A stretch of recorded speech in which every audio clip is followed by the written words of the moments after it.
사랑하는 성도 여러분, 복된 주일 오늘 예배 가운데 현장으로 또 온라인으로 함께 하시는 우리 귀한 성도님들을 주님의 사랑으로 환영합니다. 할렐루야.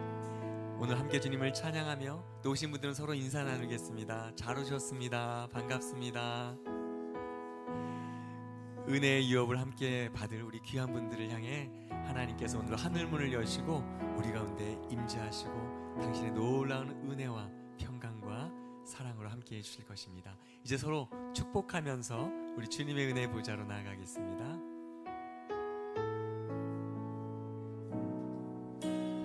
자, 형제님들을 먼저 축복합니다. 형제의 모습 속에 형제의 모습 속에 보이는 하나님 형상 아름다워라. 존귀한 주의 자녀입니다. 존귀한 주의 자녀 됐으니 사랑하며 섬기리. 자매님들을 축복합니다. 자매의 모습 속에 보이는 하나님 형상 아름다워라. 존귀한 주의 자녀입니다. 존귀한 주의 자녀 됐으니 사랑하며 섬기리. 목소리를 향해 주님을 송축합니다. 우리 모임 중에 우리의 모임 중에 임하신 하나님 영광 하나님 영광 아름다워.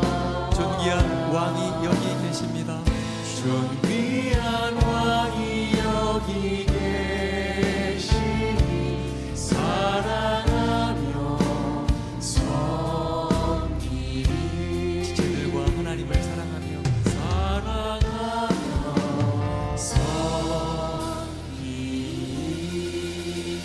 섬기리. 사랑하고 축복합니다.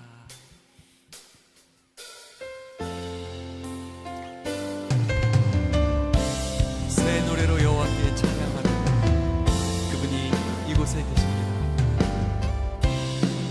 하나님의 음성을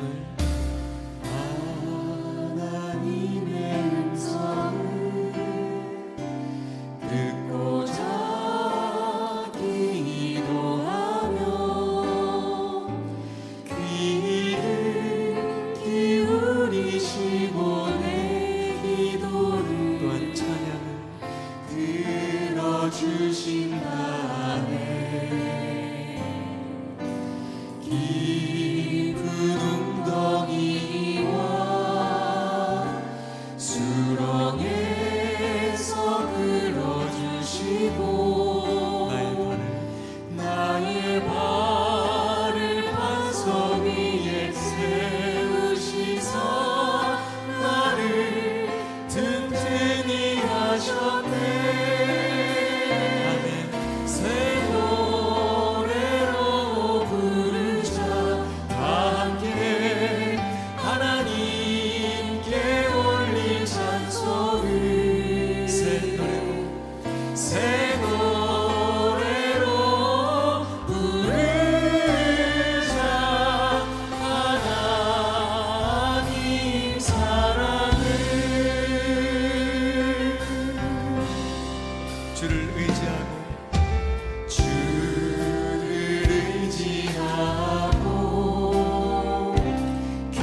내가 찬양하오니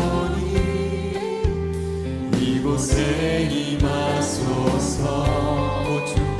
오 주 나의 주 아름다운 그 이름 주의 얼굴 보아오니 나의 찬양 받으소서. 주를 찬양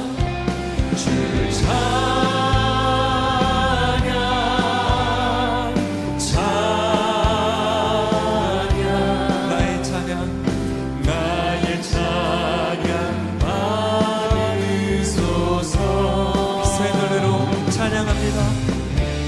주를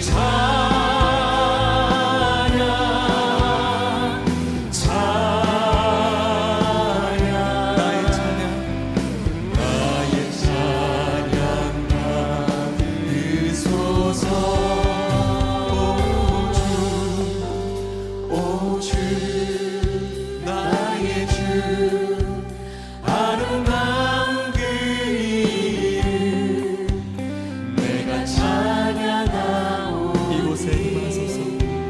이곳에 임하소서.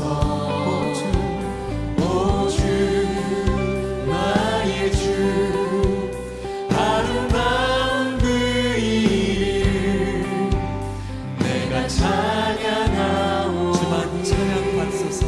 주만 찬양 받으소서. 주를 찬양합니다. 주를 찬양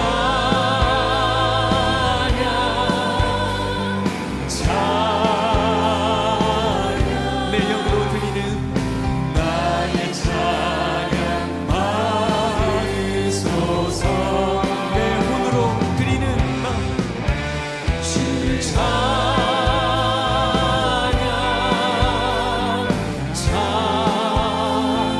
내 몸으로 드리는 나의 찬양 받으소서. 오 주 나의 주 아름다운 그 이름 내가 찬양하오니 이곳에 임하소서. 이곳에 임하소서. 오 주 나의 주 아름다운 그 주의 얼굴을 구합니다. 주의 얼굴 구하오니 나의 찬양 받으소서. 목소리 높여 주를 찬양. 주를 찬양 할렐루야. 새 노래로 주님을 찬양합니다. 나의 찬양 받으소서. 온 공동체가 하나 되어 예수님을 높입니다. 주를 찬양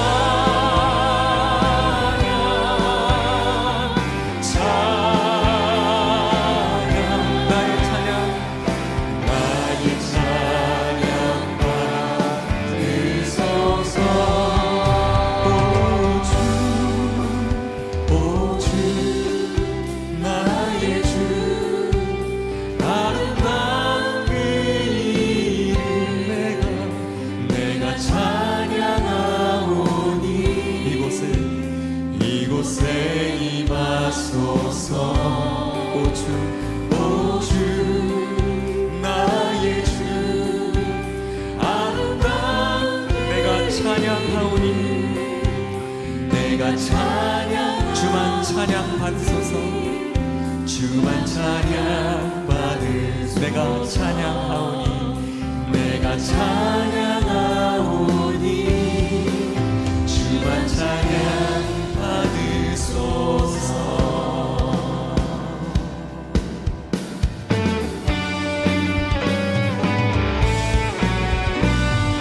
주 예수님의 나라가 이 가운데 임하십니다. 옳은 길 따르라 그의 길을 세계 만민의 작은 일 이 길 따라서 살기를 온 세상에 전하세. 만 백성이 나갈 길 어둠 밤 지나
가지고 함께 찬양합니다. 놀라운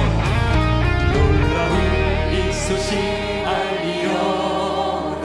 세계 만민을 구하려 내 주 예수를 보내신 참 사랑의 하나님, 만 백성이 따르기. 아멘. 원망 지나서 동든다. 바람 믿고 와라 저리. 주 예수의 나라 이 땅에 오겠네 오겠네. 고난길을 치고 찾아온 길, 많은 백성을 구할 길, 모두 나와서 믿으며 온 세상이 마침내 이 진리에 살 것입니다. 이 진리에 살겠네. 원망 지나서 동든다. 바람 믿고 와라 저기. 주 예수의 나라 이 땅에 곧 오겠네 오겠네. 어둠 밤 지나서 동든다. 바람 믿고 와라 저기. 가정 나라 민족 가운데 주 예수의 나라 이 땅에 곧 오겠네 오겠네. 주 예수의 나라, 주 예수의 나라 이 땅에 곧 오겠네 오겠네.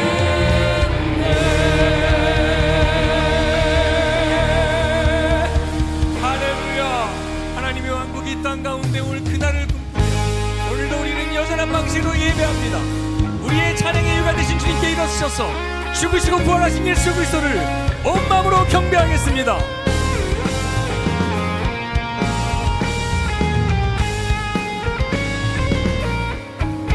영광의 주님 찬양하세. 모든 영광 능력 찬송 예수님께 드립니다. 주님 영광의 주님 찬양하세. 여기 모인 주의 백성 모두 함께 찬양하세. 두 손을 높이 들고 주 이름 찬양. 존귀와 영광 모두 주 예수님께. 영광의 할렐루야. 주님 찬양하세. 죽으시고 부활하신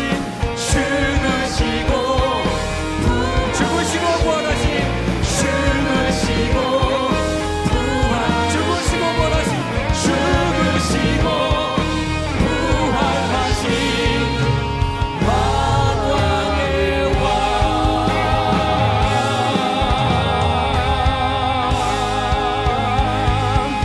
할렐루야. 여호와는 나의 능력과 찬송이시요 또 나의 구원이 되셨도다. 의인의 장막에 기쁜 소리 구원의 소리가 있으며 여호와의 오른손이 높이 들렸으며 여호와의 오른손이 권능을 베푸시는도다. 하나님은 영이시니 예배하는 자가 영과 진리로 예배할지니라. 아멘. 사랑하는 형제 자매 여러분, 하나님께서 기뻐하시는 예배는 상한 마음과 통회하는 심령이라 말씀하셨습니다.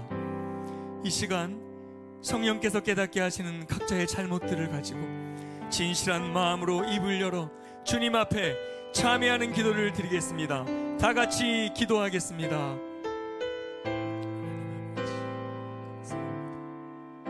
오늘도 우리를 귀한 은혜의 자리, 생명의 자리, 주님의 얼굴을 배우는 자리로 인도해 주시니 감사합니다.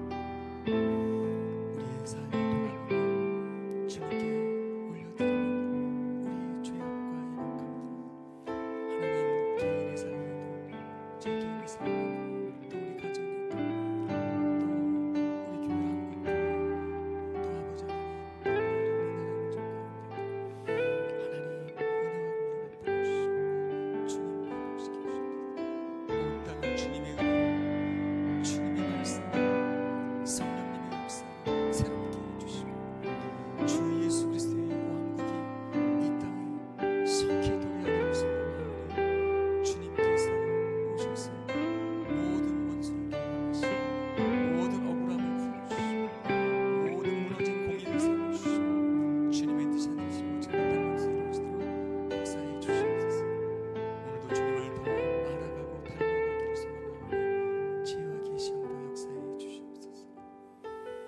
만일 우리가 우리 죄를 자백하면 그는 미쁘시고 의로우사 우리 죄를 사하시며 우리를 모든 불의에서 깨끗게 하실 것이요. 사랑하는 주님, 이 놀라운 용서의 은총을 허락하시니 감사합니다. 이제는 우리가 법 아래 있지 아니하고 은혜 아래 있기 때문에 더 이상 죄가 우리를 주관치 못할 줄 믿습니다. 우리를 다시 한번 성령님으로 강건케 하시고 충만케 하옵소서.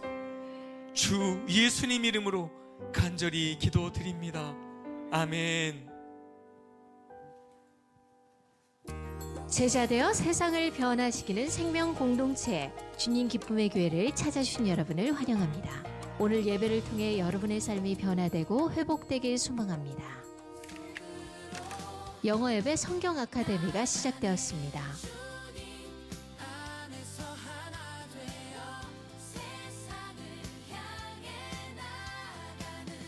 스승의 주일을 맞아 각 부서에서 교사 선생님들께 감사 인사를 전하는 시간을 가졌습니다. 다음 세대 랜드마크 금요 기도회를 29일 금요일 오후 8시 조이키즈 주간으로 드립니다. 함께 동참하셔서 다음 세대를 위해 기도해 주시기 바랍니다. 마더와이즈 자유 수료식이 이번 주 목요일에 진행됩니다. 현장 모임과 온라인으로 진행된 마더와이즈 수료식을 위해 기도해 주시고 축하해 주시기 바랍니다. 다음 세대를 세우는 새움 예배의 기도와 후원 바랍니다.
아름다운 가평에서 함께 웃고 교제하는 3040 그랜드 오프닝 첫 교제 모임에 주님 기쁨의 교회 3040 분들을 모두 초대합니다. 6월 6일 토요일 특별한 선상위의 만남과 쉼의 시간, 지금 QR코드 구글폼으로 신청하세요.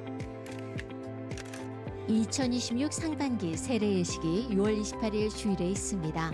세례를 받기 원하시는 분은 드림센터 1층 안내데스크에서 신청서를 작성해 주시기 바랍니다. 차량부에서 주일 주차 안내로 섬겨주실 분을 모집합니다. 많은 신청 부탁드립니다. 156기 조이풀타임 5주차가 오후 1시 30분 드림센터 2층 로뎀실에서 진행됩니다.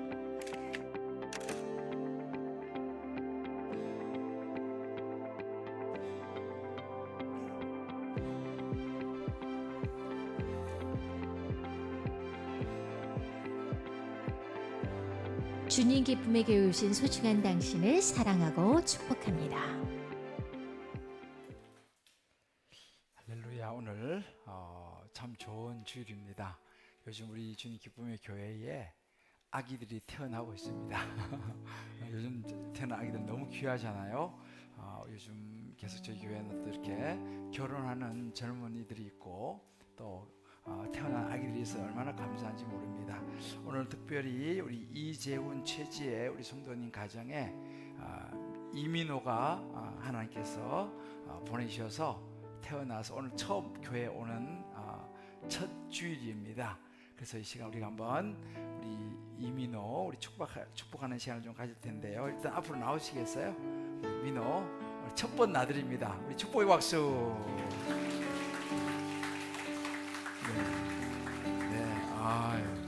모자가 멋있습니다.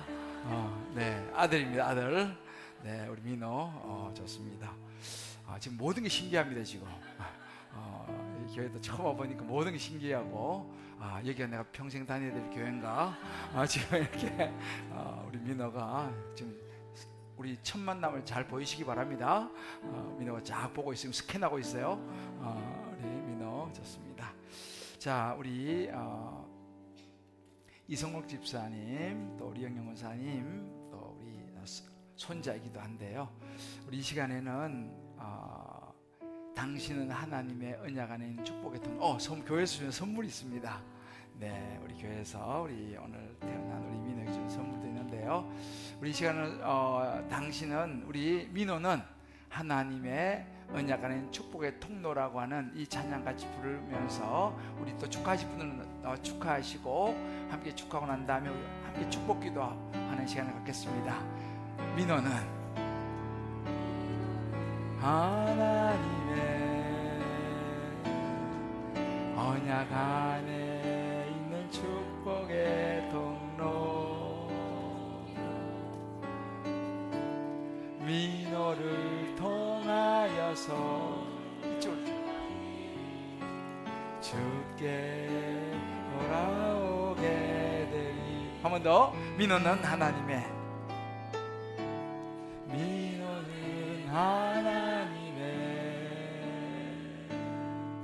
언약 안에 있는 축복의 통로, 우리 민호를 통하여서 열방이 주께 예배하게 된 우리 교회 주는 선물도 드리겠습니다. 민호. 네. 자, 제가 우리 한번 축복 기도할 때 여러분들도 좋습니다. 아이고 제가 아기를 알아본 지 오래돼 갖고 자, 가까이 오세요. 이쪽으로. 자, 가까이 오시고 한번 제가 축복 기도하겠습니다.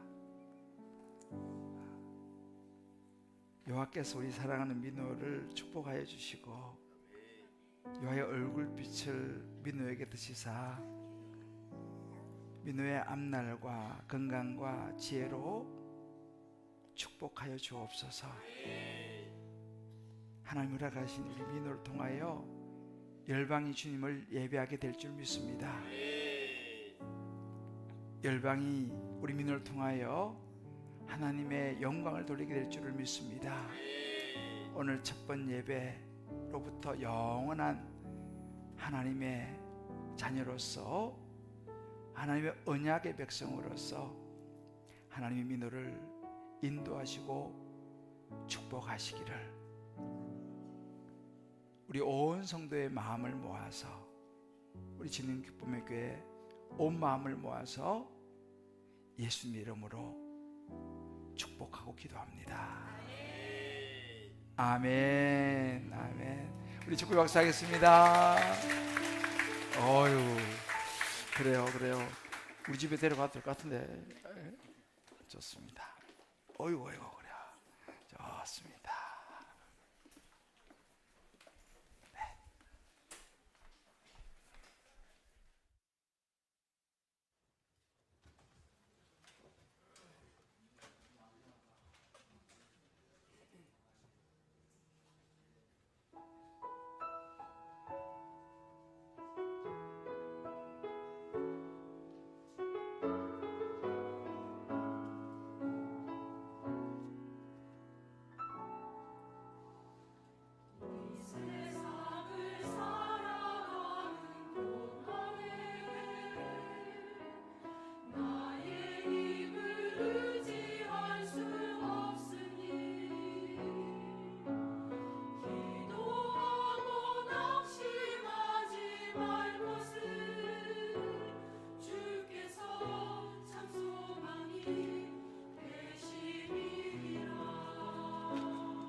오늘 우리에게 주시는 하나님의 말씀입니다. 그런즉 유대인의 나음이 무엇이며 할례의 유익이 무엇이냐? 범사에 많으니 우선은 그들이 하나님의 말씀을 맡았음이니라. 어떤 자들이 믿지 아니하였으면 어찌하리요? 그 믿지 아니함이 하나님의 믿으심을 패하겠느냐? 그럴 수 없느니라. 사람은 다 거짓되되 오직 하나님은 참되시다 할지어다. 기록된 바 주께서 주의 말씀에 의롭다함을 얻으시고 판단 받으실 때에 이기려 하심이라 함과 같으니라. 그러나 우리 불의가 하나님의 의를 드러나게 하면 무슨 말하리요? 내가 사람의 말하는 대로 말하노니 진노를 내리시는 하나님이 불의하시냐? 결코 그렇지 아니하니라. 만일 그러하면 하나님께서 어찌 세상을 심판하시리요? 그러나 나의 거짓말로 하나님의 참되심이 더 풍성하여 그의 영광이 되었다면 어찌 내가 죄인처럼 심판을 받으리요? 또는 그러면 선을 이루기 위하여 악을 행하자 하지 않겠느냐? 어떤 이들이 이렇게 비방하여 우리가 이런 말을 한다고 하니 그들은 정죄받는 것이 마땅하니라. 아멘. 우리는 복음을 압니다. 십자가를 알고 은혜라는 단어도 익숙합니다. 그런데 어느 순간부터 복음은 우리를 울리지 않습니다. 열심은 있지만 기쁨이 없고 신앙은 있지만 확신이 흐릿합니다. 왜일까요? 바울은 이미 믿고 있는 사람들에게 다시 복음을 말합니다.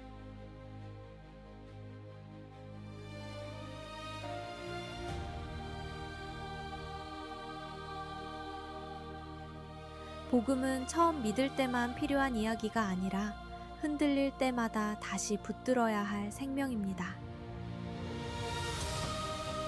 세상은 점점 거칠어지고 사람들은 점점 지쳐가며 우리는 자꾸만 내 힘으로 버티려 합니다. 하지만 그보다 더 깊은 곳에 우리가 놓쳐버린 은혜가 있습니다. 대가 없이 주어진 의로움, 아무것도 끊을 수 없는 사랑. 우리는 복음을 몰라서 무너지는 것이 아니라 복음을 놓쳤기에 흔들립니다. 그래서 오늘 새로운 답을 찾지 않습니다. 다시 복음 앞에 섭니다. 지금 우리에게 다시 복음이 필요합니다. 복음이 우리를 다시 살릴 것입니다.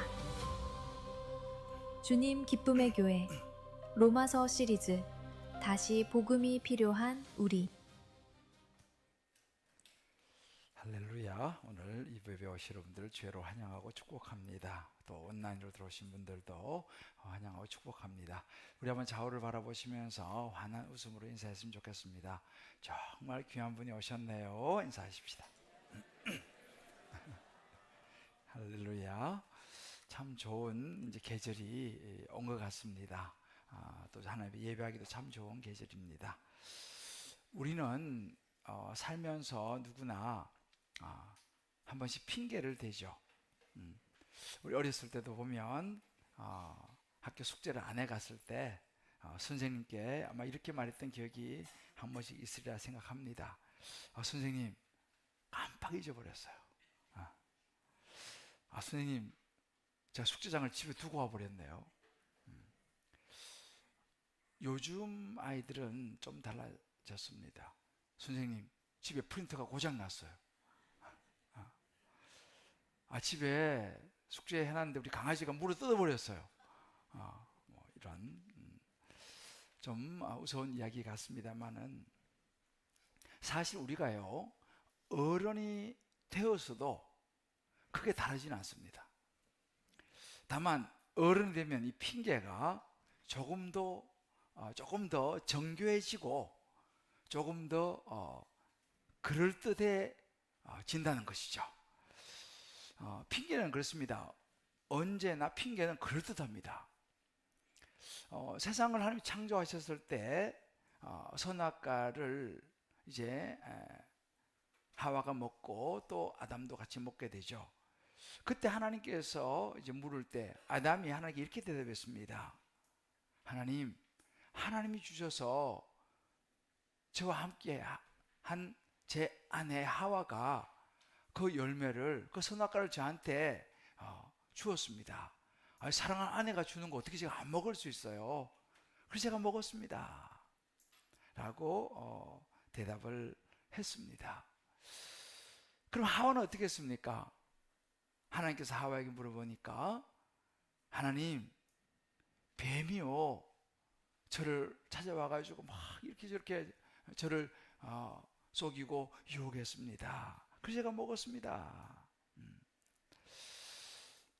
여러분 보세요.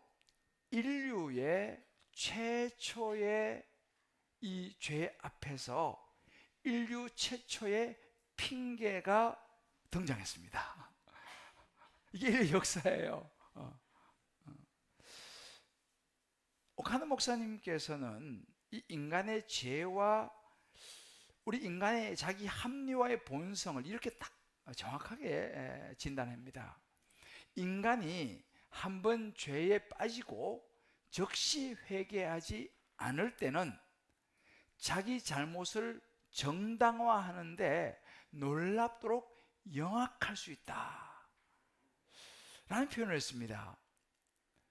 정말 이 말은 다시 한번 우리 자신들을 날카롭게 돌아보게 하는 진단이라 생각이 듭니다. 그러면 현대 살아가는 저와 여러분은 어떻습니까? 우리도 마찬가지로 이런저런 핑계를 대며 살아가죠.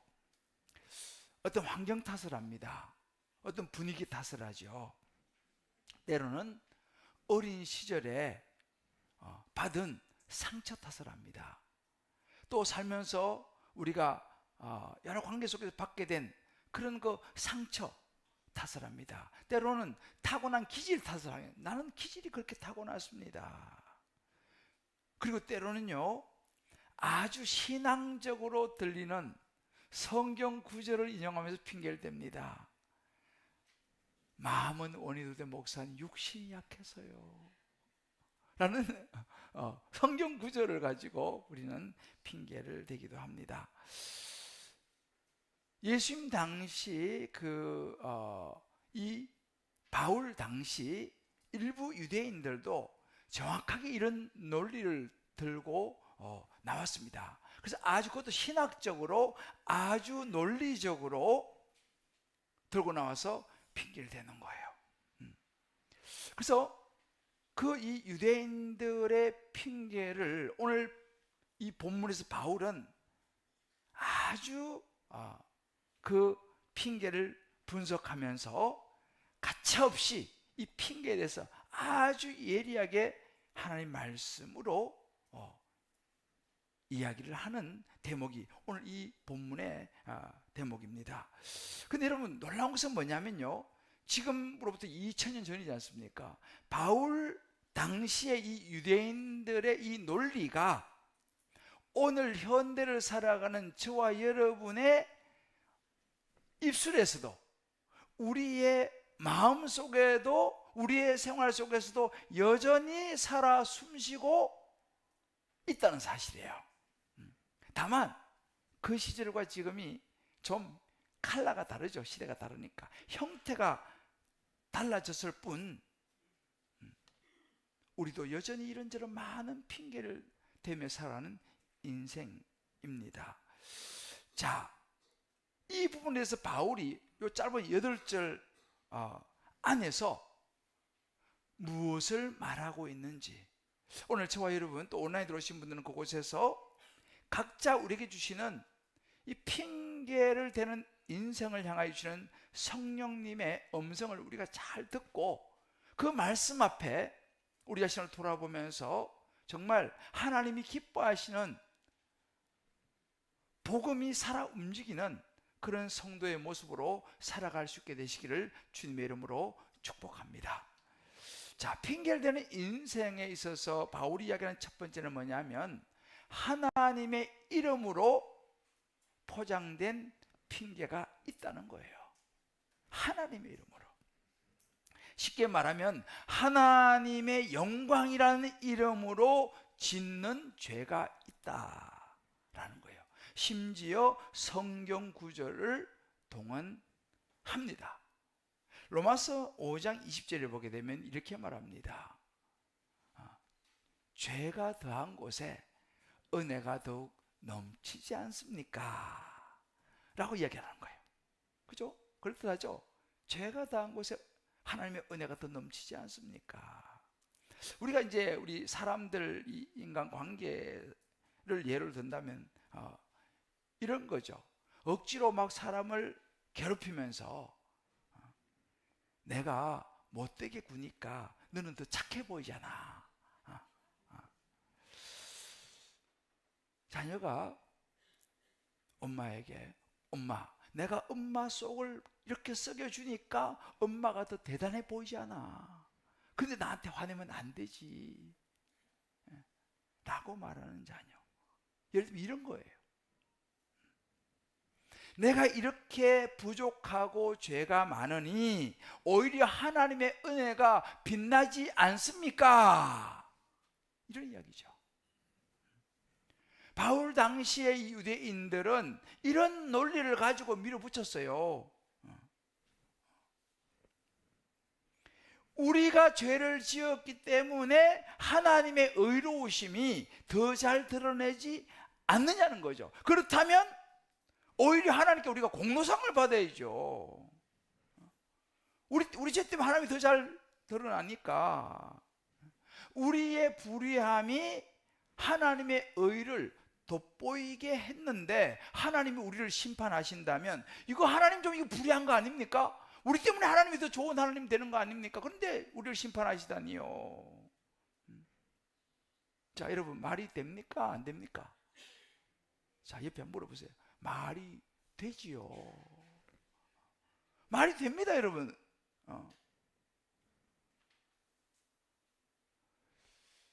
얼핏 들으면 그래도 돼요. 우리가 죄 지었기 때문에 하나님이 더 의로워 보이는 거 아니냐는 거예요. 하지만 여러분, 이것은 거짓입니다. 바울이 아주 단호하게 이야기합니다. 무슨 말을 하느냐? 은혜를 더하게 하려고 죄에 거하겠느냐? 그럴 수 없느니라. 그럴 수 없다는 거죠. 인간의 불의가 하나님의 의를 드러내는 것이 아니다. 그것은 궤변이다. 그러면서 8절은 이렇게 얘기합니다. 선을 이루기 위해서 악을 행하자 하지 않겠느냐? 다시 말하면 선을 위해서라면 악을 행해도 괜찮다는 그런 이야기냐? 라고 바울이 정확하게 이야기를 합니다. 여러분, 사람들은요 요즘도 이런 논리를 가끔씩 듣습니다. 이렇게 말하는 사람이 있어요. 아니, 예수님이 이 땅에 오셔서 우리를 위해서 죽으셔야 되는데 누군가 나서는 사람이 있어야 되지 않겠느냐. 할 수 없이 가룟유다가 나서가지고 예수님 팔았다. 그러면 가룟유다가 누군가는 예수님이 십자가에 달 죽게 만들어야 되는데, 누군가는 이런 팔아야 되는데, 그 구원을 이루는데 이 가룟유다가 1등 공신 아닙니까? 어떻게 가룟유다를 심판할 수 있습니까? 말이 되지요? 이런 얘기 안 들어보셨구나. 이렇게 말하셨어요. 아니, 하나님이 왜 선악과를 만들어 놓고 인간이 따먹게 했습니까? 선악과를 안 만드셨으면 되지. 인간이 무슨 죄가 있습니까? 선악과를 만들어 놓은 하나님이 잘못이죠. 말이 되지요? 안 되나요? 아니, 하나님이 우리 사랑하신다면서 왜 지옥을 만들어 갖고 그냥 지옥을 안 만들었으면, 그냥 천국만 만들어 놨으면 되지. 아니, 그 하나님의 사랑이라 그러면서 왜 지옥을 만들어서 사람 지옥 가게 만듭니까? 이런 이야기를 못 들어보셨나? 여러분, 공감이 가지 않습니까? 얼핏 들으면 말이 맞는 것 같아요, 이렇게 말하는 분들이 들어 있습니다. 근데 여러분 잘 보세요. 솔직하게 생각을 해봐야 돼요. 정말 솔직하게 가슴에 손을 얹고 한번 좀 더 깊이 생각해 볼 필요가 있습니다. 여러분, 이런 질문을 던지는 사람들 한번 생각해 보십시다. 이런 질문을 던지는 사람들의 대부분은요, 하나님께 진지하게 답을 구하려는 게 아니에요. 자기 자신이 죄인이라는 거 인정하고 싶지 않은 거죠. 가룟 유다가 왜 예수님 팔았습니까? 돈 욕심 때문에 은 30냥 받고 예수님 팔았지 않습니까? 하와가 왜 선악과를 따먹었습니까? 하나님처럼 되고 싶은 그 마음 때문에 선악과를 따먹은 거 아닙니까? 아니, 예수 믿고 천국 가면 되잖아요. 사실은 우리 안에 이런 돈 욕심, 하나님처럼 어떤 뭔가를 되고 싶은 명예와 그런 올라가고 싶은 그런 마음, 예수 믿고 천국 가면 되는데 그거 믿으면 성가시니까 그런 거 하기 싫은 그 마음, 그 마음이 있기 때문에 하나님께 모든 책임을 돌리고 싶은 마음, 그것이 먼저가 아니냐 이 말이에요.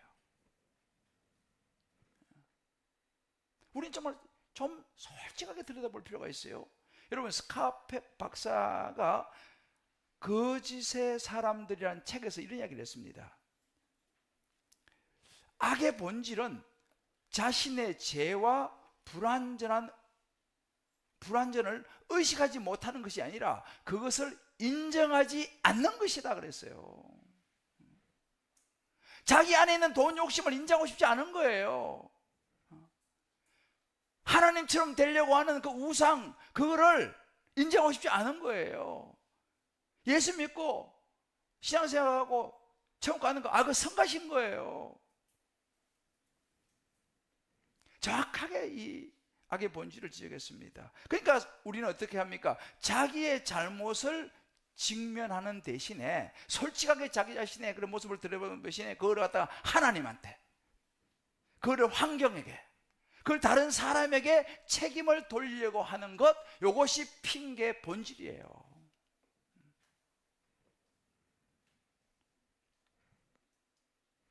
이걸 한마디로 말하면 선한 목적이 악한 방법을 거룩하게 만들어주지는 않는다는 이야기예요.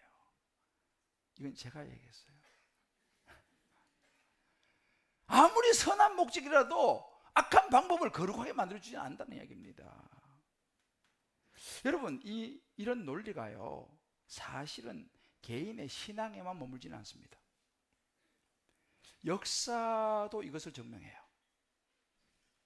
한 예로 여러분, 막시즘이죠. 마르크시즘. 이 막시즘은 굉장히 숭고해 보이는 목표를 내겁니다. 모든 인간의 평등한 해방. 굉장히 숭고하지 않아요? 모든 인간의 평등한 해방. 그런데 이 막시즘은 이 숭고해 보이는 이 목표를 이루기 위해서 거짓과 폭력과 숙청을 당연하게 여깁니다. 여러분, 레닌을 아시죠? 레닌이 이런 이야기를 했습니다. 혁명에 도움이 되는 것은 도덕적이고 혁명을 방해하는 것은 비도덕적이다. 이게 막시즘입니다. 여러분, 그 결과는 어떻습니까? 수천만 명이 지금까지 희생당했습니다. 아름다운 구호가 모든 인간의 악함과 죄성, 잔혹함을 덮었어요. 그러나 악은 여전히 악이었습니다. 얼마나 많은 사람들이 죽은지 몰라요. 이게 역사입니다. 여러분, 오늘날도 마찬가지예요. 이념과 어떤 진영을 막론하고 사회 곳곳에서 이 논리는 조용히 작동하고 있습니다. 내가 추구하는 것이 선한 가치이기 때문에 이 정도 수단은 괜찮다. 내가 생각하는 것이 정의이기 때문에 방법은 괜찮다. 그래서 목적을 이루기 위해서 수많은 사실들을 왜곡하고 거짓말을 하면서도 눈도 깜짝하지 않고 양심의 가책도 느끼지 않는 모습들이 낯설지 않습니다. 거짓말을 눈도 하나 깜짝 안 하고 해요. 왜? 목적이 선하니까. 얼마나 안타까운지 몰라요. 시대가 그런 시대가 됐어요. 자, 여러분, 이런 논리가 그러면 멀리 있느냐? 그렇지 않습니다, 여러분. 저나 여러분, 우리 안에서도 이런 논리는 고개를 듭니다. 내 가족을 위한 일인데, 우리 교회를 위한 일인데, 하나님을 위한 일인데, 목적이 선하니까 방법이야 좀 떳떳하지 못해도 괜찮지 않겠느냐는 거예요. 언젠가 이런 기사가 나왔습니다. 한 목사님 미국 라스베가스에 가셔가지고 이걸 땡겼어요. 그래서 이제 이걸 당기고 이래서 이제 도박을 해서 무리를 일으켰습니다. 그 목사님께 한 기자가 물었습니다. 왜 그러셨습니까, 목사님? 이렇게 되었습니다. 요즘 우리 교회에 재정이 힘들어서 내가 좀 여기서 돈을 좀 따가지고 교회를 한번 좀 세워보려고, 교회도 좀 새로 짓고 하려고 제가 했습니다. 이렇게 답했어요. 이거 실화예요. 여러분 어떻게 생각하세요? 하나님이 기뻐하실까요? 목적이 아무리 거룩해 보여도 하나님을 드러내는 통로가 죄가 될 수는 없다 이 말이에요. 할렐루야. 유명한 신약학자의 제임스 에드워즈가 이런 선언을 합니다. 하나님은 악에서 선을 이끌어낼 수 있다. 그러나 그렇다고 악이 선이 되는 것은 아니다. 악은 언제나 여전히 악이다. 아주 날카로운 지적입니다. 악은 언제나 악입니다. 물론 하나님께서 우리의 실수와 죄 가운데서도 놀랍게 역사하십니다. 그것은 은혜죠. 그런데 여러분, 그 은혜가 죄의 면죄부를 주는 것은 결코 아니라는 걸 알아야 돼.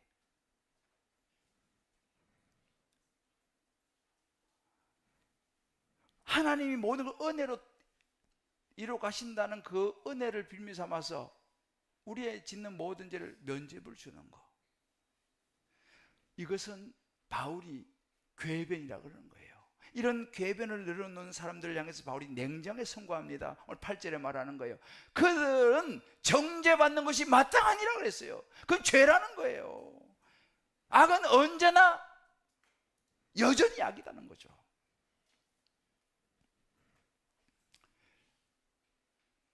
이 말씀을 이렇게 좀 적용해 보기를 원합니다. 하나님이나 자녀, 남편, 직장, 사업, 교회, 관계에서 좋은 뜻과 목적을 위한다는 이유로 이 정도는 괜찮다고 합리화하며 스스로 죄를 허락해 버린 영역이 있지는 않습니까? 이 적용 질문은 굉장히 중요한 질문입니다. 한번 여러분들 다락방 가셔가지고 아니면 혼자라도 말씀 노트를 놓고 정말 말씀 앞에서 한번 다시 이 질문을 던져보기를 바라요. 좋은 뜻, 좋은 게 좋은 거 아니야. 좋은 뜻과 좋은 목적을 위한다는 이유로 이 정도는 괜찮아 하면서 합리화 스스로 죄를 허락해버린 영역, 그것이 무엇인지 함께 나누시고 그 영역을 하나님 앞에 이제 내려놓아야 되거든요. 어떻게 하면 이걸 내려놓을 수 있을지, 어떻게 하면 이걸 가르치게 할 수 있을지 한번 여러분 다락방에서 함께 여러분 고민하시고 나눠보시고, 또 개인적으로도 가정에서도 자녀들과 꼭 한번 이야기해 보시길 바라요. 두 번째 바울이 말하는 핑계를 대는 인생은요, 받은 은혜만큼 져야 할 십자가가 있다는 거예요. 자, 저를 한번 따라 봅시다. 받은 은혜만큼 져야 할 십자가가 있습니다. 받은 은혜만큼 우리가 져야 될 십자가가 있어요. 자, 유대인들은 이제 핑계를 하나씩 무너뜨린 이 바울이 뜻밖의 유대인의 특권을 이야기해요. 특권. 유대인의 나음이 있다는 이야기를 하는 거예요. 오늘 1절 말씀입니다. 그런 저 유대인의 나음이 무엇이고 할례의 유익이 무엇이냐? 범사에 많다. 유대인들은요, 하나님의 택한 백성입니다. 선민들이에요. 유대인들이 실제로 되게 이 바리새인들은요 반듯하게 살고 나음이 많았어요. 할례 받아가지고 그들이 정말 이렇게 율법적으로 살아가는 모습이 많았습니다. 그런데 그 우선적으로 하나님의 받은 특권이 뭐냐면 하나님의 말씀을 맡았다라고 하는 부분입니다. 자, 그럼 여러분, 하나님의 말씀을 맡았다는 것이 단순히 하나님이 십계명을 주시고 성경 말씀 모세 오경을 주시고 말씀을 주셨다라고 하는 뜻에 국한되지 않습니다. 하나님의 말씀을 맡았다라고 하는 것은 뭐냐면 하나님이 이스라엘 백성들을 부르셔서 말씀을 주시고 너 이제 나의 앰베서더다, 내 대사다, 나의 대리인이다 라고 부르셨다는 거예요. 그러면 하나님의 대사답게 그 역할하면 살아가라 라고 하는 것이 하나님의 말씀을 맡았다라고 하는 의미입니다. 다시 말하면 하나님께서 유대인들에게 말씀을 맡겼다고 하는 것은 이제 이 말씀을 가지고 세상을 살아내라라고 하는 의미예요. 하나님의 자녀로 살아내라는 의미입니다. 하나님의 대사로 세상을 살아내라 라는 의미예요. 그러니까 특권이 클수록 책임도 큰 거예요. 이걸 놓쳐서는 안 돼요. 자, 옆에 한번 서로 이야기합시다. 특권이 클수록 책임도 큰 것입니다. 여러분, 우리가 인생을 살아가다 보면요 참 많은 문제가 일어납니다. 아마 여기 이제 인생을 많이 사신 분들도 참 지금까지 살아오시면서 참 많은 일들이 있었을 거예요. 참 쉽지 않은 시간들을, 세월들을 아마 보내고 이 자리까지 오셨으리라 저는 생각합니다. 자, 옆에 분이 한번 이야기해 주세요. 인생 살아오시느라 수고 많이 하셨습니다. 별일이 많으셨지요. 별일이 많았지 않습니까? 여러분, 지금까지 살아오시는데 참 수고 많이 했어요. 우리 학생들도요, 우리 세연이도 살아오느라 고생 많이 했어요. 애들도 나름대로 고민이 많아요. 이 세상에 사는데. 인생입니다. 누구도 예외가 없어요. 여기는요 많은 문제가 일어나 인생을 살다 보면 가정에서, 뭐 직장에서, 뭐 학교에서, 또 뭐 여러 사람과의 관계 안에서, 때로는 교회에서, 뭐 여러 이 인생이에요. 그 안에서 때로는 소외도 당하고, 때로는 배신도 당하고, 때로는 오해도 당하고, 욕도 먹을 때도 있고, 또 부부 사이에 막 갈등도 일어나고, 바로 살아보려고 그러는데 또 이렇게 해서 쏟기도 하고, 유혹에 넘어지기도 하고, 때로는 이런저런 중독에 빠지기도 하고. 자, 이게 인생인데 이 세상에 하나님을 모르는 사람들 많이 있잖아요. 예수를 모르고 안 믿는 분들. 이런 분들은 이런 인생의 많은 문제 앞에서 어떻게 합니까? 자기 방식대로 버틸 수밖에 없어요. 자기 방식대로 버티는 거예요. 어떻게 버팁니까? 막 속을 끓이는 거예요. 날마다 참을 인자를 쓰는 거예요. 참는 거예요. 죽지 못해서 살아야지 어떡하겠나, 이제 와서. 그래서 막 마음에 막 미움이 막 올라오는 거예요. 그걸 말하면 어때? 속으로 막 그냥 그러다 화병이 나기도 해요. 혈압이 막 올라가기도 하고요. 막 당뇨가 생기기도 하고. 버티려고 하다 보니까 술을 마시기도 하고, 한 잔 안 먹으면 잠을 못 자요. 그냥 쇼핑을 하기도 하고, 뭐 게임을 하기도 하고, 때로는 뭐 바람을 피우기도 하고, 때로는 그냥 무시하고 살기도 하고, 외면에 뻗리는 거예요. 생각을 말자.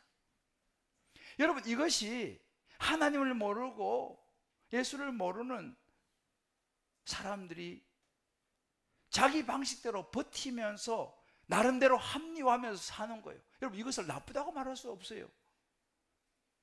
그렇게라도 살아야지 어떡하겠습니까? 죽을 수는 없잖아요. 그럼 무조건 나쁘다 이렇게 말할 수는 없어요. 그러니까 자기 방식대로 버티며 사는 거예요. 합리화하면서. 자, 그런데 하나님을 아는 사람, 소위 말하면 교회를 다니고 예수를 믿는다고 말하는 사람들은 인생에 이런 문제가 안 생기냐는 거예요.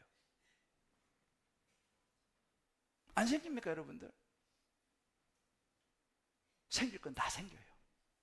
오히려 더 많이 생길지도 몰라. 자, 똑같은 문제, 때로는 더 힘든 문제가 생기는데, 자, 이런 문제가 생길 때에 우리는 하나님의 말씀을 받은 자 아니에요. 말씀을 손에 쥐고 있는 사람입니다. 그렇다면 뭐가 달라도 달라야 되지 않겠냐는 거예요. 왜요? 우리는 하나님의 자녀잖아요. 말씀을 맡은 자라면 그 말씀이 내게 있기 때문에 그 말씀을 살아낼 책임이 우리한테 있다, 이 말입니다. 자, 우리가 이런 거 심지어 교회도 다니고 예수 믿는다고 이야기를 합니다. 그래도 여전히 쉽지 않은 일들이 많이 일어나고 이런저런 일들이 많이 일어나는데, 세상 사람과 똑같이 헤매고 똑같이 답을 못 찾고 있다면 힘이 안 들 수는 없어요, 그죠? 그런데 그 대목에서 전혀 답을 찾지 못하고 있다면 우리가 한번 진지하게 그 이유를 생각해 보아야 한다, 이 말이죠. 왜? 나 그래도 하나님 믿고 나 예수 믿는데, 나 신앙생활하는 사람인데 세상 사람들과 똑같이 그저 버티고 살아간다면 이 신앙생활은, 이 예수 믿는 거라고 하는 것은, 내가 하나님 믿는다고 하는 것은, 뭐 천국 이야기 한다는 것은, 이거 좀 생각해 봐야 될 문제가 있지 않느냐라는 거예요. 유대인들은요, 말씀을 맡은 자라고 하는 특권이 있었어요. 그런데 이 사람들이 특권을 가지고 세상을, 그 말씀을 살아낸 것이 아니라 그 말씀을 가지고 사람들 정죄하고 판단하고 하는 논리, 정작 말씀대로 행하는 것은 없이 그저 가르치는 잣대로만 사용했던 유대인들의 모습이에요. 유대인들이 예수님이 십자가에 못 박았어요. 이 제임스 에드워즈가 유대인들의 실패를 이렇게 진단합니다. 유대인의 문제는 자신들이 선택받은 백성임을 몰랐던 것이 아니다. 문제는 선택받은 백성답게 살지 못했다는 것이다. 하나님의 사랑은 면죄부가 아니라 부르심이었다. 여러분, 우리가 하나님을 믿고 하나님의 자녀로 하나님의 사랑을 받는다는 것은요, 면죄부가 아니에요. 이것은 부르심입니다. 자, 여러분 우리도 한번 생각해 보십시다. 자, 내가 말씀을 손에 들고 다닙니다. 교회 다닌 지 오래됐습니다. 교회에서 이제 뭐 직분도 있고 여러 가지 봉사도 경력도 있습니다. 그런데 그 사람의 삶을 보면 하나님을 모르는 사람, 교회 안 다니는 사람하고 다를 바가 없다면, 주일날 교회에 오는 거, 한 번씩 설교 듣는 거 외에 다를 것이 없다면 그것은 말씀을 맡은 자, 말씀 맡은 사람의 책임 있는 모습이 아니라는 것이죠. 정말 우리가 말씀을 붙들고 산다면, 아직 말씀을 모르고 하나님을 모르고 자기 방식대로 버티며 사는 사람들이 있잖아요. 아직 하나님을 잘 알지 못하고 그저 이런저렇게 버티며 살아가는 우리의 가족들, 우리의 자녀들, 우리의 이웃들, 그 사람들 눈에 그래도 우리는 예수 믿는 사람, 그래도 내가 목사인데, 그래도 내가 예배를 드리는 사람인데, 좀 그런 모습, 말씀을 가진 사람답게 살아내는 모습을 보여주어야 될 줄 믿습니다. 말씀을 맡은 사람, 그래도 내가 믿음이 있다고 말하는 이 믿음은요, 그런 똑같은 때로는 더 힘든 환경, 그런 때로는 중독을 말씀으로 이겨내는 모습을 보여줄 책임이 있다는 거예요. 그게 예수 믿는 사람이라는 거죠. 그게 복음을 아는 것이 아니고 복음을 가진 자라는 말입니다.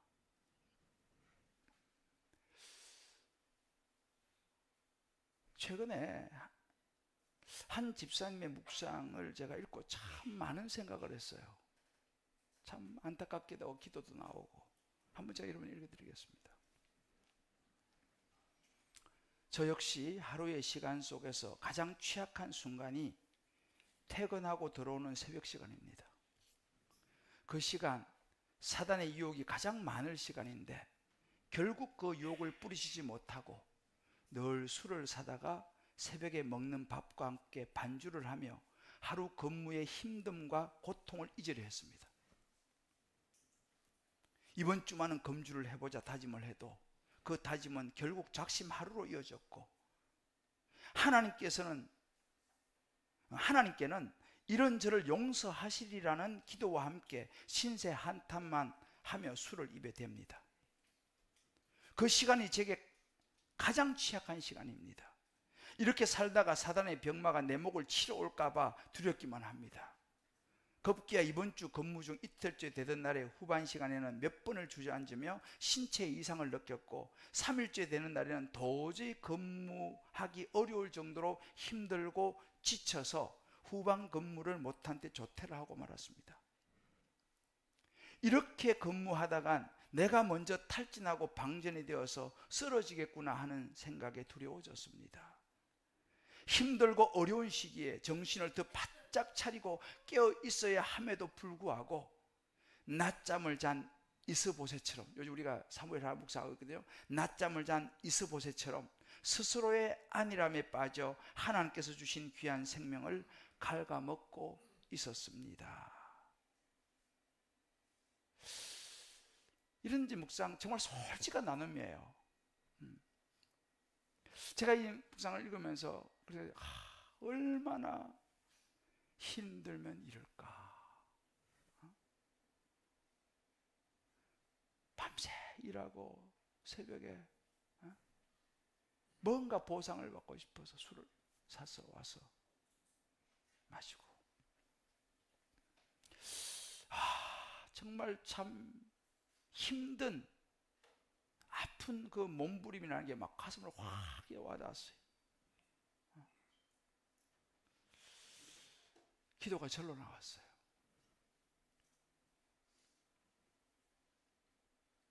그런데요,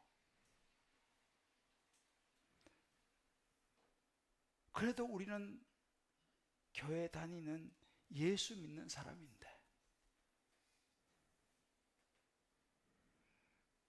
힘든 것은 참 힘들지만 세상에 안 믿는 사람들하고 똑같이 이 문제를 그렇게 술로 풀어내고 행동을 한다면 이것은 말씀을 가진 자의 책임 있는 모습이 아니라 이 말입니다.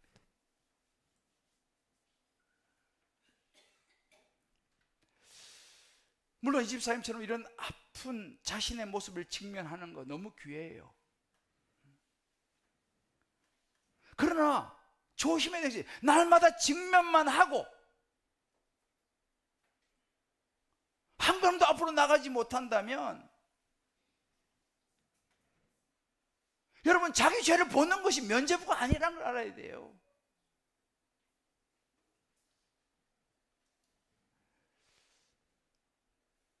부르심인데 물론 얼마나 힘들면 그러겠어요. 그러나 하나님이 그 모습을 보고 얼마나 슬퍼하실까. 사실은 그런 어려운 상황 속에서 그것을 말씀을 붙들고 딛고 일어서는 모습을 가족들에게 보여줘야 되지 않겠습니까? 자녀들에게 보여줘야 되지 않겠습니까? 주변 사람들에게 보여줘야 되지 않겠습니까? 그래야지 그들이 예수 믿는 거는 이런 힘든 속에서도 말씀을 가지고 버텨내는 것이구나. 그래야지 그들이 예수 믿지 않겠어요? 그래야지 그들이 하나님 앞에 나오지 않겠습니까?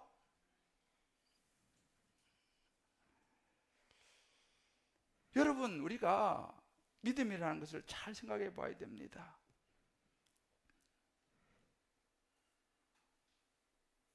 제가 이런 말씀을 준비하면서 저 자신도 돌아봤어요. 그래, 종류가 달라서 그렇지 나도 여전히 그런 죄와 씨름하고 넘어진 부분이 있지 않냐. 여러분, 이 술에 대해서 또 오해하지 마세요. 제가요 오래전에 제자 훈련을 하는데 한 집사님이 결단을 했어요. 목사님, 저 이제 술을 끊었습니다. 와, 다들 박수 쳤습니다. 근데 딱 한 경우가 참 제가 어렵습니다. 그 환경이 되면 제가 견디기 어렵습니다. 술을 끊었는데 한 경우. 그 옆에 있던 딸이 도대체 뭐예요 그게? 내 다른 때는 다 참고 견딜 수 있는데 회를 먹을 때 그때는 이거 진짜 힘들다는 거예요. 다른 때는 다 자기가 끊어서 했는데 회를 먹을 때 이게 안 된다는 거예요. 그래서 그 옆에 있던 한 집사 이렇게 얘기했어요. 그건 간단하다. 뭐냐? 회를 끊으라. 회를 끊으면 되지 않냐? 여러분, 술을 마신 자체가 뭐 죄냐 아니냐 그런 이야기를 우리가 논하는 것은 아닙니다. 여러분, 믿음이라고 하는 것은요, 내가 이래도 예수 믿고 나 교회 다니는 사람이야, 나 이래도 천국 갈 사람이야 라고 하는 특권, 그것이 아니라 십자가를 져야 하는 이유인 줄 믿습니다. 십자가를 지는 거예요. 피 흘리기까지 싸우는 거예요. 이게 예수 믿는 거예요. 이게 은혜를 아는 사람이라니까요. 적용입니다. 내가 가진 믿음의 연륜, 직분, 성경 지식이 혹시 나는 좀 다르다라는 자랑거리가 되어 있지는 않습니까? 그것이 권리나 자랑이 아니라 책임과 배려, 헌신이라면 지금 내 가정과 삶에서 구체적으로 내가 달라져야 될 부분, 내가 싸워서 이겨야 될 부분, 내가 살아내야 될 부분이 어떤 부분이 있겠습니까? 자존심이 있어야 되지 않겠습니까? 나 그래도 예수 믿는 사람인데, 나 그래도 하나님 믿는 사람인데 자존심이 있어야 되지 않겠습니까? 그리스도인으로서의 자존심이 필요한 거예요.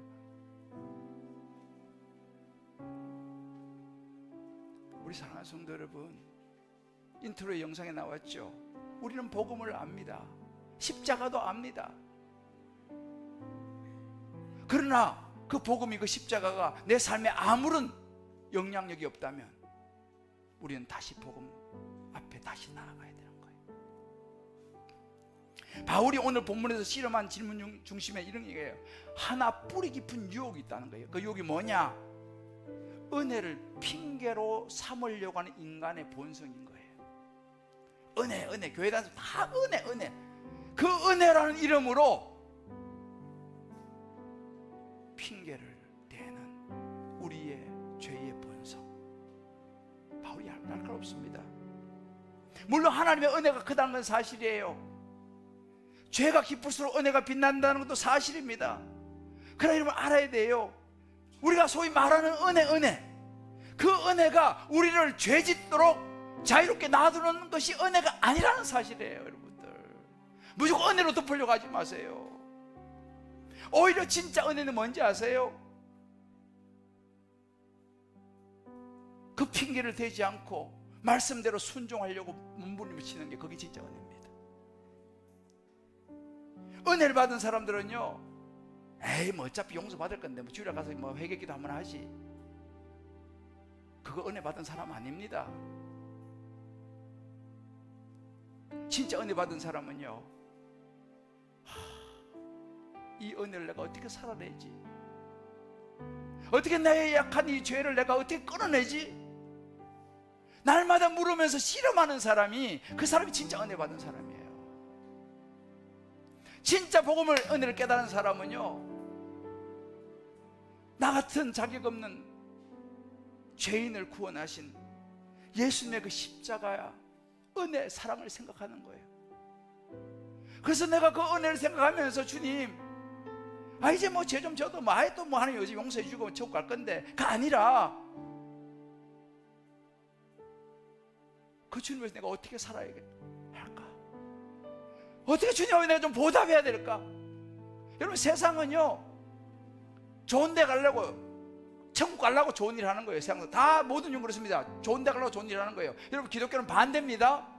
나 같은 죄인을 살리신 주의 은혜가 너무 감사하고 고마워서 나 주님을 위해서 이제 좀 좋은 일 하며 살겠습니다. 완전 반대예요. 여러분 존 뉴턴, 어메이징 그레이스, 나 같은 죄인 살리신 존 뉴턴 노예 상인이었어요. 얼마나 나쁜 짓 많이 했어요. 그러다 그 예수님을 만나고 새 사람이 되었어요. 그리고 그 고백한 것입니다. 나 같은 죄인 살리신 주 은혜 놀라와 잃었던 생명 찾았고 광명을 얻었네. 그는 남은 생애를 그 은혜, 하나님의 자기의 이런 죄인을 살리신 은혜 감사해 가지고요, 남은 모든 평생을 주님을 위해서 그의 삶을 드렸다는 사실을 우리는 기억해야 됩니다. 구원에 감사해서 섬기는 거예요. 구원에 감사해서 주님 찾는 거예요. 핑계대는 입술을 이제 닫아야 합니다. 로마 3장 15절에 모든 입을 닫고 이제는 우리에게 주신 이 하나님의 백성이라는 이 특권을 십자가의 책임으로 살아내는 저와 여러분 되시기를 주의 이름으로 축복합니다. 이렇게 오늘 정리를 해보십시다. 같이 읽어봅시다. 시작. 은혜는 핑계가 아니라 책임이다. 용서를 받았기에 함부로 사는 것이 아니라 용서를 받았기에 더 책임있게 사는 것이다. 할렐루야. 은혜는 책임이에요. 핑계가 아니에요. 용서 받았기 때문에 함부로 사는 게 아닙니다. 더 책임있게 사는 거예요. 오늘 말씀 붙들고 우리 이 찬양 같이 한번 십자가 그 사랑 한번 부르고 함께 기도하고 마무리하겠습니다. 십자가 그 사랑 멀리 떠나서 무너진 나의 삶 속에 무너진 나의 삶 속에 잊혀진 주의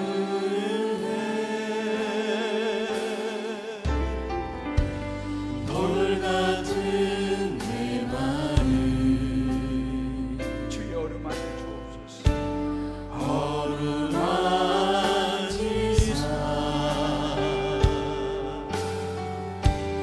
다시 일으켜 세우신 주를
기도하십시다. 우리 오늘 말씀 앞에 서서 아마 이 시간 여러분들 각자에게 주신 하나님의 말씀이 있었을 것입니다. 내가 핑계를 대고 있었구나. 나는 은혜를 자랑으로 붙들고 있었구나. 목적이 선하다는 이유로 스스로 허락해버린 죄가 있었구나. 그런 생각이 떠올랐다면, 서쳤다면 그 부분이 바로 성령님께서 저와 여러분에게 말씀하시는 것입니다. 도망가서는 안 돼요. 오히려 그 자리 하나님 앞에 우리가 머리 숙여 이제 주님, 제가 핑계대는 입술을 다물고 이제는 주님 말씀 앞에 내가 다시 나아가겠습니다. 은혜 앞에 책임과 배려와 헌신의 결단을 해보겠습니다. 하나님의 자존심을 지켜보겠습니다. 아멘. 우리 이 시간 각자 주신 음성을 붙들고 우리 주 외치고 한번 기도해 나가겠습니다. 주여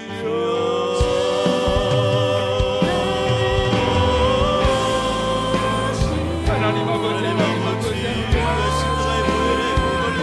얼마나 많은 은혜를 벗어나고 환경을 탓하고 상태를 탓하고 하나님의 이런 자기에게로 삼았습니다. 사람을 책임질 수 있는 인생이 될 수 있도록 은혜를 받았다는 것을 합당히 살리고 계십니다. 주여 용서하여 주시옵소서. 아버지 말씀 앞에 도와주옵소서.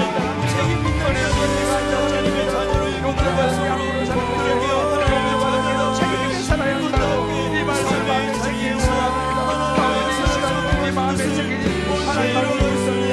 우리가 전에 하나님 함께 내려놓고 주여 내려놓게 하옵소서. 합리화하고 아버지 사랑을 내려놓는 것들은 주라는 이름으로 하나님 우리는 죄인은 죄를 원합니다. 아버지 도와주시옵소서. 하나님 아버지 하나님 아버지 성령의 신분을 새롭게 해주시옵소서. 성령 우리 안에 주옵소서. 살아갈 수 있도록 주여 역사하여 주시옵소서. 하나님 아버지, 오늘도 말씀 앞에 서니 부끄러운 것이 참 많습니다. 얼마나 많은 핑계를 대며 살았는지 모릅니다. 환경을 탓하고 상처를 탓하고 때로 하나님의 이름까지 핑계로 삼았습니다. 선한 목적을 내세우며 떳떳하지 못한 방법을 허락했고 은혜를 받았다면서 은혜에 합당해 살지 못했습니다. 주여 용서하여 주시옵소서. 다시 말씀 앞에 결단합니다. 은혜는 핑계가 아니라 책임이라고. 용서를 받았기에 함부로 사는 것이 아니라 용서받았기에 더 책임있게 살아야 한다고. 주여 이 말씀 우리 마음에 새기기를 원합니다. 아버지 하나님, 이 말씀을 마음에 새기고 우리 각자의 마음에 하나님의 내려놓아야 될 것들이 있습니다. 합리화하고 붙들고 있었던 것들, 자랑거려 쥐고 있었던 특권들, 선한 목적이라 이름으로 허락해버린 죄의 영역들, 이 시간 주님이 내려놓기를 원합니다. 아버지 하나님, 이런 죄인을 살리신 그 은혜가 오늘 이 시간 우리를 새롭게 하여 주시옵시고 감사로, 의무가 아닌 사랑으로 다시 우리의 복음 앞에 서서 예수 믿는 사람으로, 신앙인으로 또 새로운 신앙의 출발에 우리의 삶이 될 수 있도록 주여 인도하여 주시옵소서. 우리를 도와주시옵소서. 우리를 온전하게 주님 설 수 있도록 성령이여 인도하여 주옵소서. 예수님의 이름으로 기도합니다. 아멘. 우리 다 자리에 나서서 Amazing Grace 우리 찬양 같이 한번 부르면서 예물 드리고 축도하고 마치겠습니다.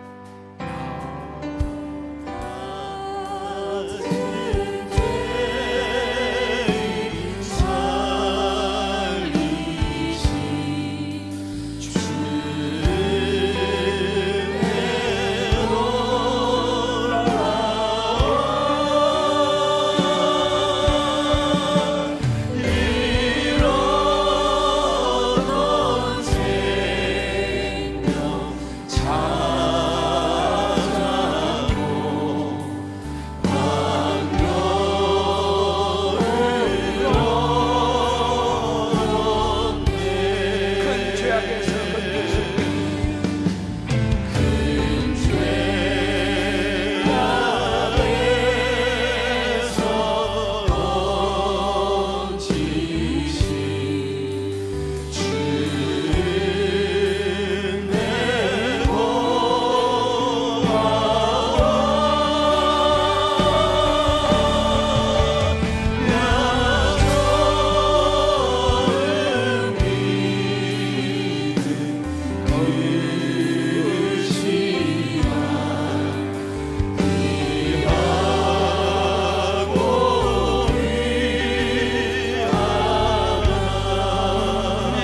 내가 산 것도 이제껏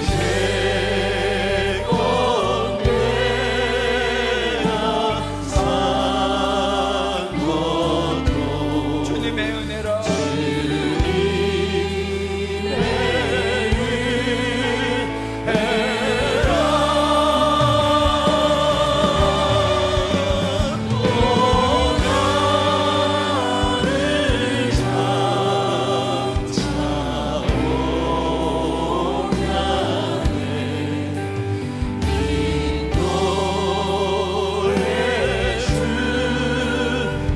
우리 두 손 들고 하나님 얼굴에 화답입니다. 거기서 우리 영원히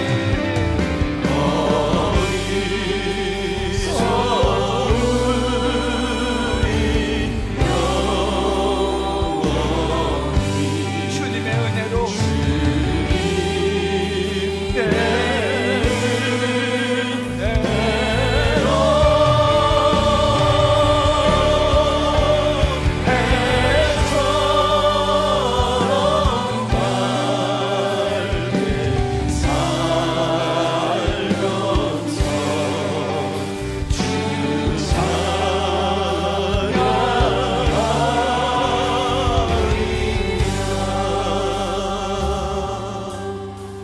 이제는 우리를 죄악 가운데서 구원하신 우리 주 예수 그리스도의 크신 은혜와 하나님의 놀라운 사랑과 성령의 역사하심이 이제 오늘 말씀을 마음에 새기고 이제는 핑계하는 인생이 아니라